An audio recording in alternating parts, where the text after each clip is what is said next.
नमस्कार दोस्तों, आपका अपने चैनल मनोज गुप्ता अकेडमी में आपका स्वागत है। दोस्तों, आज हम कक्षा 9वीं के विज्ञान पाठ 11 प्रकाश का परावर्तन इस पाठ का स्वाध्याय अर्थात प्रश्नोत्तर करने वाले हैं। दोस्तों, अभी तक आप लोगों ने इस चैनल को सब्सक्राइब नहीं किया तो please subscribe our channel, like कीजिए और अपने फ्रेंड्स के साथ शेयर कीजिए। दोस्तों, इस वीडियो को देख करके, इस वीडियो को अच्छी तरीके से सुन करके भी आप लोग प्रश्न उत्तर बहुत अच्छी तरीके से याद कर सकते हो। ये है पाठ 11 प्रकाश का परावर्तन, इसका स्वाध्याय करते हैं। पहले प्रश्न में क्या दिया गया है, नीचे दिए गए प्रश्नों के उत्तर लिखिए। उसमें से पहला प्रश्न है, समतल दर्पण, अवतल दर्पण, उत्तल दर्पण के बीच अंतर प्रतिबिंब के स्वरूप और आकार के आधार पर लिखिए। इसके उत्तर में आएगा प्रतिबिंब का स्वरूप तथा आकार। उसमें से समतल दर्पण में आएगा प्रतिबिंब काल्पनिक, सीधा तथा वस्तु के आकार के बराबर होता है। अवतल दर्पण में वस्तु के स्थान के अनुसार प्रतिबिंब वास्तविक अथवा काल्पनिक, उल्टा अथवा सीधा। प्रतिबिंब का आकार वस्तु के आकार के बराबर अथवा उससे बड़ा अथवा उससे छोटा होता है। उत्तल दर्पण में प्रतिबिंब काल्पनिक, सीधा तथा वस्तु से छोटा होता है। अब अगला करते हैं। दूसरे में क्या दिया गया, अवतल दर्पण के संदर्भ में प्रकाश स्रोत की भिन्न भिन्न स्थिति बताइए। टार्च की स्थिति बताना है, प्रोजेक्ट लैंप की और फ्लड लाइट्स की। इसके उत्तर में आएगा पहला, टार्च में प्रकाश स्रोत को अवतल दर्पण का नाभि पर रखकर प्रकाश की समांतर किरणावली ज्योति प्राप्त किया जाता है। दूसरा, प्रक्षेपक दीप प्रोजेक्टर लैंप में प्रकाश स्रोत को अवतल दर्पण के वक्रता केंद्र पर रखकर प्रकाश प्राप्त करते हैं। तीसरा, परंतु पूर्व प्रदीपक फ्लड लाइट में प्रकाश स्रोत को अवतल दर्पण के वक्रता केंद्र से थोड़ा सा परे बियॉन्ड रखा जाता है। ऐसा करने पर प्रकाश की प्रखर ज्योति प्राप्त होती है। अब अगला करते हैं। तीसरे में क्या दिया गया है, सौर उपकरणों में अवतल दर्पणों का उपयोग क्यों किया जाता है। इसके उत्तर में आएगा पहला, सूर्य जैसे प्रकाश स्रोत जो अवतल दर्पण से बहुत दूर होते हैं, उनसे आने वाली प्रकाश की आपाती किरणें मुख्य अक्ष के समांतर होती हैं। इन आपाती किरणों का उष्मीय विकिरण अवतल दर्पण से परावर्तित होकर दर्पण की मुख्य नाभि पर अभिसरित होता है।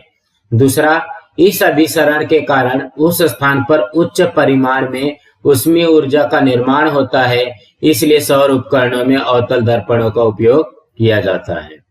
अब अगला करते हैं। चौथे में क्या दिया गया है, वाहनों के बाहर की ओर लगाया गया दर्पण उत्तल दर्पण क्यों होता है। इसके उत्तर में आएगा, उत्तल दर्पण के सामने रखी हुई वस्तु का प्रतिबिंब सीधा तथा आकार में वस्तु से छोटा बनता है।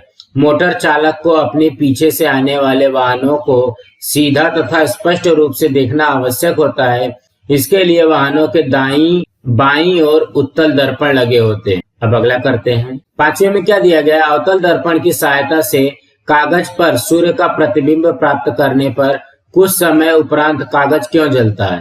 इसके उत्तर में आएगा, सूर्य पृथ्वी से अत्यधिक दूरी पर होने के कारण सूर्य से पृथ्वी की ओर आने वाली किरणें परस्पर समांतर होती हैं। सूर्य प्रकाश में ऊष्मा की विकिरण भी होती है। अवतल दर्पण की सहायता से कागज पर सूर्य का प्रतिबिंब प्राप्त करने पर कागज पर अवतल दर्पण के नाभि पर ये विकिरण एकत्रित होते हैं। उनके परिणाम स्वरूप कुछ समय उपरांत कागज जलता है। अब अगला करते हैं। छठवें में क्या दिया गया है, गोलीय दर्पण टूटने के बाद मिलने वाला प्रत्येक टुकड़ा कौन से प्रकार का दर्पण होगा और क्यों।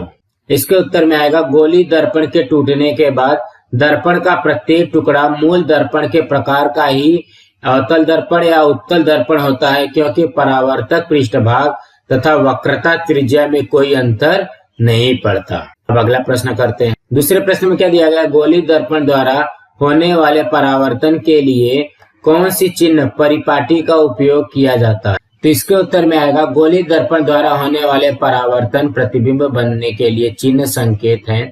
कार्तीय चिन्ह परिपाटी के अनुसार दर्पण के ध्रुव P को मूल बिंदु माना जाता है। दर्पण के मुख्य अक्ष को निर्देशांक पद्धति फ्रेम ऑफ रेफरेंस x अक्ष लिया जाता है। चिन्ह परिपाटी निम्नानुसार हैं, उसमें से 6 है। उसमें से पहला है, वस्तु को हमेशा दर्पण के बाईं ओर रखा जाता है। दूसरा, मुख्य अक्ष के समांतर सभी दूरियां दर्पण के ध्रुव से मापी जाती हैं। तीसरा, मूल बिंदु के दाईं ओर नापी गई सभी दूरियां धनात्मक तथा बाईं ओर मापी गई दूरियां ऋणात्मक मानी जाती है। चौथा, मुख्य अक्ष के लंबवत तथा ऊपर की ओर मापी गई दूरियां ऊर्ध्व दूरी धनात्मक होती हैं। पांचवा, मुख्य अक्ष के लंबवत और नीचे की ओर मापी गई दूरियां अधो दूरी ऋणात्मक होती हैं। और छठवा है, अवतल दर्पण का नाभ्यंतर ऋणात्मक तथा उत्तल दर्पण का नाभ्यंतर धनात्मक होता है।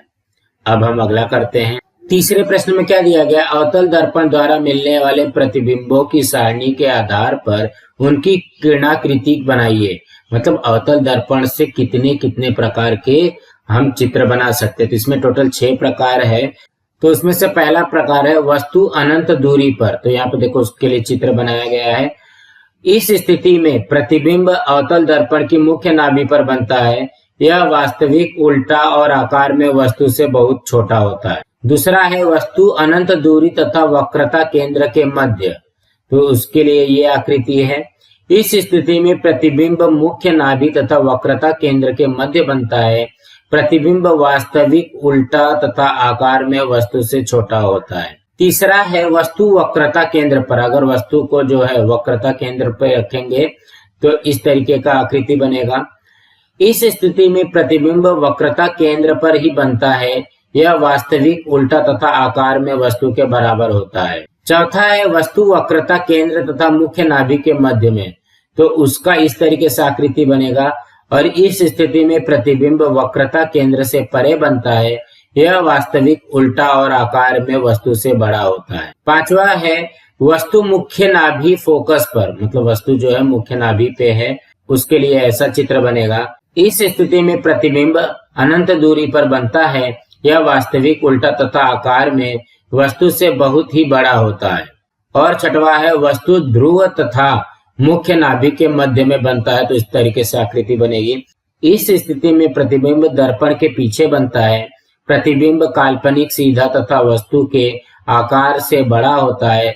यहाँ आवर्धन धनात्मक होता है। अब हम अगला प्रश्न करते हैं। चौथे प्रश्न में क्या दिया गया, नीचे दिए गए उपकरणों में कौन से दर्पण का उपयोग किया जाता है। जैसे पेरिस्कोप है, उसमें कौन सा दर्पण लगेगा। फ्लड लाइट से कौन सा दर्पण लगेगा।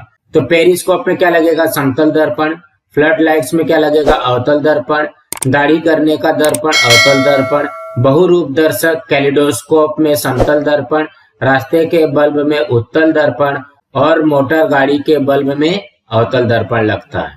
अब हम अगला प्रश्न करते हैं। पांचवें प्रश्न में क्या दिया गया, उदाहरण हल कीजिए।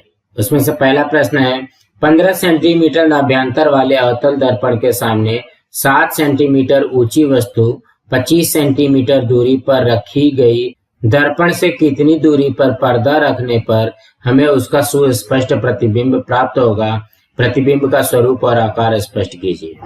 आप लोगों को इसको इस तरीके से हल करके करना है। अब हम अगला करते हैं। दूसरे में क्या दिया गया, 18 सेंटीमीटर नाभ्यंतर वाले उत्तल दर्पण के सामने रखी वस्तु का प्रतिबिंब वस्तु की ऊंचाई से आधी ऊंचाई का प्राप्त होता है। तो वह वस्तु उत्तल दर्पण से कितनी दूरी पर रखी गई होगी। तो इसको भी देखो यहाँ पे हल किया हुआ है। आप लोग इसको इस तरीके से लिख करके प्रैक्टिस कर सकते हैं। अब अगला करते हैं। तीसरे में क्या दिया गया, 10 सेंटीमीटर लंबी लकड़ी 10 सेंटीमीटर नाभ्यंतर वाले अवतल दर्पण के मुख्य अक्ष पर ध्रुव से 20 सेंटीमीटर दूरी पर रखी हो तो अवतल दर्पण द्वारा प्राप्त होने वाले प्रतिबिंब की ऊंचाई कितनी होगी। इसका हल इस तरीके से बनेगा। तो इसकी प्रतिबिंब की लंबाई कितनी हो जाएगी, 10 सेंटीमीटर। अब हम अगला प्रश्न करते हैं। छठवें प्रश्न में क्या दिया गया, एक ही गोले से 3 दर्पण तैयार किए गए तो उनके ध्रुव, वक्रता केंद्र, वक्रता त्रिज्या, मुख्य अक्ष में क्या समान होगा और क्या नहीं, कारण सहित स्पष्ट कीजिए। इसके उत्तर में आएगा, तीनों दर्पणों का वक्रता केंद्र समान है। वक्रता केंद्र अर्थात उस गोले का केंद्र होता है। तीनों दर्पणों की वक्रता त्रिज्या बराबर गोले की त्रिज्या समान होती है। केवल उनके ध्रुव तथा मुख्य अक्ष भिन्न होते हैं। गोली दर्पण के मध्य बिंदु को गोली दर्पण का ध्रुव अथवा गुरुत्व केंद्र कहते हैं। गोली दर्पण के ध्रुव तथा वक्रता केंद्र से होकर जाने वाली रेखा को उस दर्पण का मुख्य अक्ष कहते हैं। सो दोस्तों, आज हमारा यहाँ पे पाठ 11 का स्वाध्याय कंप्लीट हुआ। दोस्तों, आप लोगों को ये वीडियो कैसा लगा आप लोग कमेंट बॉक्स पे जरूर लिख करके बताइए। आप लोगों को ये वीडियो पसंद आई होगी तो आप लोग इस वीडियो को लाइक कीजिए, अपने फ्रेंड्स के साथ शेयर कीजिए ताकि उनको भी प्रश्नोत्तर मिल सके, और इस चैनल को सब्सक्राइब कीजिए। नमस्कार दोस्तों।